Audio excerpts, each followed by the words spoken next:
Bonjour à tous et bienvenue pour cette nouvelle vidéo qui est un vlog créatif spécial couture parce que je prépare le marché de Noël en novembre de mon village et donc du coup je vous fais part de ma préparation. Donc du coup pour ce faire j'avais acheté 2 mètres de tissu éponge jaune, c'était jaune vanille. Et donc du coup avec les 2 mètres j'ai coupé de quoi faire 4 sorties de bain. Il me restait un petit peu et donc du coup j'ai fait 4 serviettes et là je vous montre comment je fais des lingettes nettoyantes. Donc là c'est des grandes, c'est vraiment avec le reste de tissu que j'ai. Je prépare donc l'équivalent de 2 fois 6 serviettes. Comme ça sur mes 2 mètres de tissu, eh bien, je n'ai plus rien, donc zéro gaspillage, je suis hyper contente. Donc le tissu éponge, c'est un tissu Oecotech, donc sans matière toxique. Pour moi, c'est important d'utiliser des matériaux ainsi, surtout pour les bébés. Donc ma collection, elle est essentiellement pour les enfants, les bébés, puisque je l'ai intitulée une collection pour accueillir bébé sereinement. Néanmoins, on y trouve aussi des sacs et des trousses qui est pour les mamans mais aussi pour les femmes. Mais voilà, donc là je prépare pour les bébés des sorties de bain.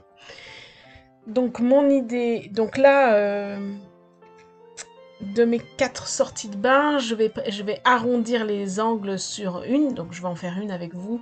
Alors cette vidéo n'est absolument pas un tuto, c'est juste, voilà, ma manière de faire les sorties de bain.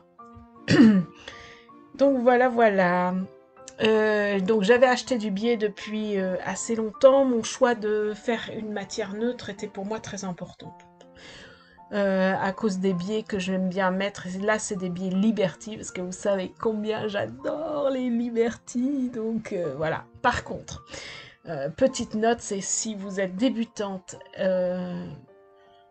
et que vous devez poser du biais, faire des sorties de bain ou autre en débutant, je vous conseille de prendre autre chose que les pieds Liberty, parce que ceux-là sont extrêmement fins, extrêmement fluides, et ils sont pas forcément faciles à travailler. Voilà, donc si c'est la première fois que vous posez un biais, je vous conseille pas. Un biais, on le pose toujours en 2 fois, donc là c'est la deuxième étape. La première étape se pose toujours à l'envers de la chose que vous produisez. Donc là, en l'occurrence, c'est la capuche, donc c'est bien ce côté-là qui sera pour moi l'endroit. Donc voilà, ainsi c'est comme ça, c'est plus joli et c'est plus facile. Donc voilà, et j'ai cousu bien à 1 mm et ensuite je vais poser la capuche et je vais me mettre le biais tout autour. Ça c'est la partie un peu la plus longue à faire. Donc tout autour, je mets le biais.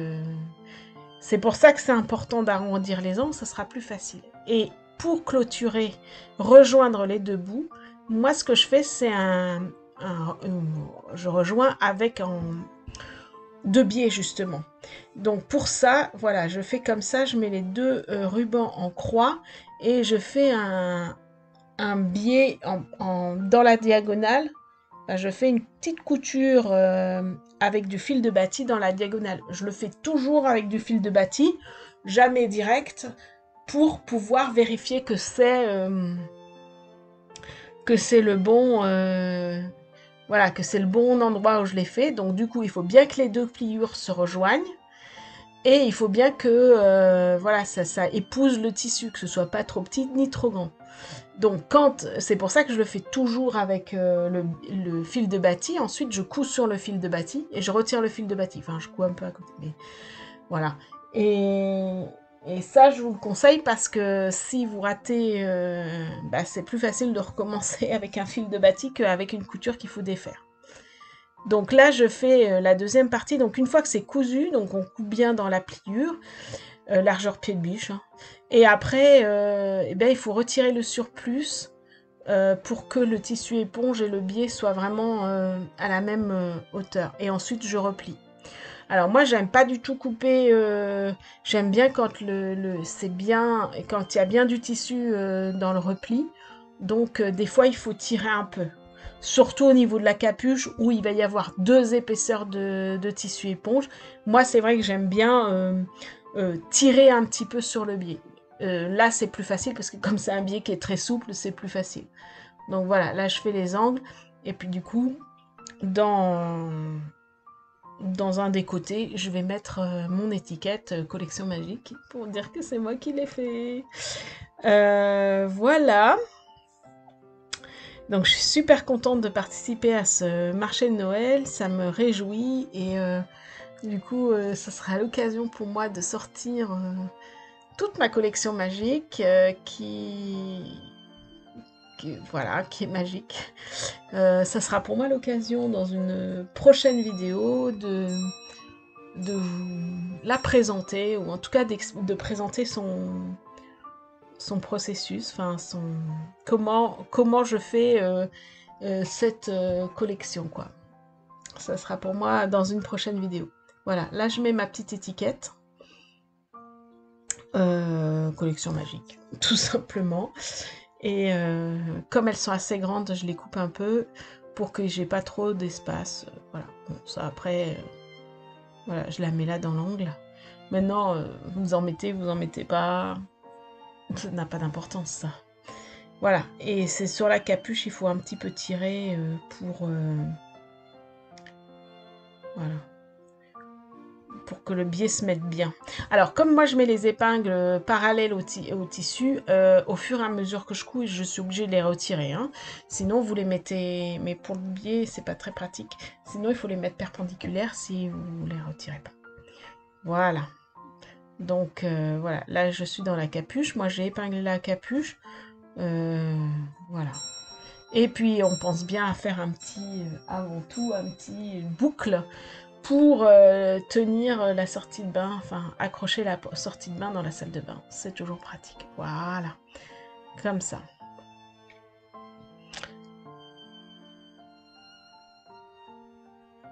Voilà, voilà. Donc au niveau du matériel, moi, les carrés de base, c'est des carrés. Donc ils sont de 78 sur 78. En réalité, j'ai pris la largeur de mon tissu, que j'ai divisé en deux, et je l'ai reporté sur la hauteur. Donc en fait, avec à peu près 1 mètre, on fait 2 sorties de bain à peu près. Voilà, voilà. Ouais, là j'ai vraiment zéro gaspillage. Zéro gaspillage. Voilà, donc là je termine d'épingler et je vais coudre, donc c'est du coup à 1 mm du bord. Voilà, c'est une couture qui est... La deuxième couture est un petit peu plus difficile que la première. Voilà. Et c'est aussi une étape assez longue parce qu'il faut bien tout épingler. Donc voilà, j'ai tout épinglé. Ah non, pas encore. Je suis un peu pressée. Voilà.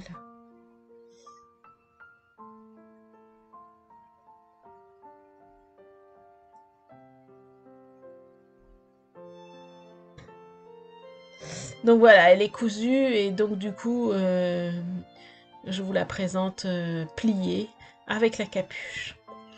Et puis du coup, j'ai fait aussi les lingettes. Donc ça, c'est tout simple, hein, le tuto, vous l'avez dans une autre vidéo que j'avais fait sur les lingettes. Donc là, je vais utiliser ce tissu-là et puis je vais faire les 6 lingettes. Et je vais faire un petit pochon pour mettre les lingettes. Et le pochon, je l'ai fait avec des coutures anglaises. Donc une couture anglaise, c'est vraiment tout simple. Et c'est en 2 temps. Donc voilà, donc là je prépare le petit pochon. Vraiment tout simple. Hein. Voilà. Je coupe en 2. Et puis voilà. Alors au niveau des dimensions... C'est voilà. Et puis j'égalise bien. Bon, là j'utilise un stylo bic parce que je sais que les coutures vont pas se voir, mais sinon faut pas faire ça. Voilà. Et puis donc du coup j'égalise bien pour avoir un bon rectangle, enfin, deux bons rectangles. Je vais couper aussi sur le côté qui est plié. Voilà, je coupe aussi sur le côté qui est plié. Comme ça, j'ai deux rectangles. Et en fait, la particularité de la couture à l'anglaise, c'est que d'abord, il faut coudre envers sur envers, comme ça. Là, je mets les épingles. Donc, je vais d'abord coudre la couture du bas et uniquement la couture du bas avant de coudre la couture des côtés. Sinon, ça ne marchera pas. Donc là, en attendant, je vais préparer les lingettes. Donc voilà, là je mets 4 aiguilles parce que ce sont des coutures assez simples. Donc quand je couds, je laisse bien un espace pour les retourner. Donc voilà, là j'en profite pour faire l'ourlet du haut du pochon avant de coudre. Voilà. Et comme ça, je vais coudre les 3 coutures en même temps. Ouais, je fais un peu les deux en même temps. Hein. J'économise un peu mon temps. Voilà. Donc, voilà. Et ensuite, une fois que la couture est cousue, mais il faut avoir laissé un peu, pas beaucoup de centimètres.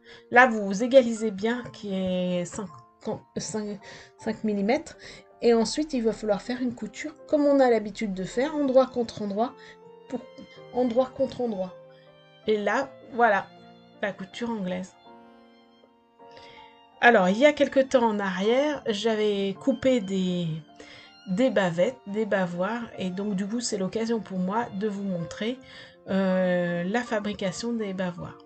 Et donc là, effectivement, j'avais ces 3 biais-là. Donc pareil, hein, moi j'ai toujours des biais Liberty, j'adore ces biais Liberty, ça va être un peu ma marque de fabrique là. Et puis après je les assortis en fonction, comme là, des couleurs, pour voir ce qui va le mieux. Voilà. Et donc ensuite, pareil, je mets tout autour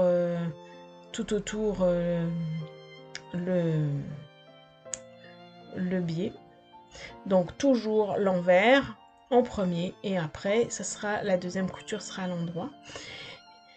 Et pour le col, il faut penser à bien avoir 90 cm pour le col. Donc voilà, j'en ai préparé la moitié et puis je fais ça sur mon balcon. Et voilà le résultat une fois terminé. Donc j'ai un pochon avec des sorties de bain, j'ai des serviettes, des bavoirs et j'ai deux sorties de bain. Voilà. Et ben je vous dis à très vite pour un nouveau vlog.